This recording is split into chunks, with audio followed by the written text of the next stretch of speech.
ఇప్పుడు విజయ్ దేవరకొండ బిలో ఆయన టెక్స్ట్ లో ఒక మ్యాటర్ చదివాను, షాక్ అవుతున్నాను. అరే, మన అన్న దేవరకొండ చెప్తే నేను ఇమీడియట్ గా ఈ యాప్ డౌన్లోడ్ చేసుకుంటాను. అలాగే బాలకృష్ణ అట, మంచు లక్ష్మి అట, ఇలాంటి వారు 25 మంది ఇప్పుడు అరెస్ట్ అవబోతున్నారు. ఒకవేళ పోలీసులు వాళ్ళ దగ్గర పొలిటీషియన్స్ డబ్బులు తీసుకొని అరెస్ట్ చేయకపోతే వారందరినీ సుప్రీంకోర్టుకి నేను నడిపిస్తా.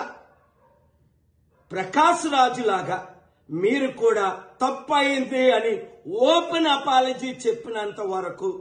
2, మీరు సంపాదించిన డబ్బు ₹1 అయితే 1 కోటి, 10 కోట్లు అయితే 10 కోట్లు, 980 మంది ఆత్మహత్యలు చేసుకున్నారు. అంటే వారిని మీరు నరహత్య చేశారు.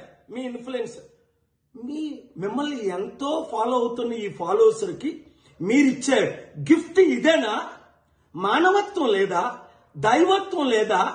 రాక్షసుల్లాగా వాళ్ళ జీవితాల్ని మీరు దోచుకోవడమేనా? ఎండ్ ఆఫ్ ద డే మీకు మిగిలింది ఏంటి? ఆత్మకు శాంతి కావాలా? మనసుకు రక్షణ కావాలా? నెమ్మది కావాలా? ఫ్యూచర్ మంచి పేరు కావాలా? లేదా చరిత్రహీనులుగా మిగిలిపోవాలా? ఆలోచించండి. 72 గంటల టైం మీకు ఇస్తున్నాను.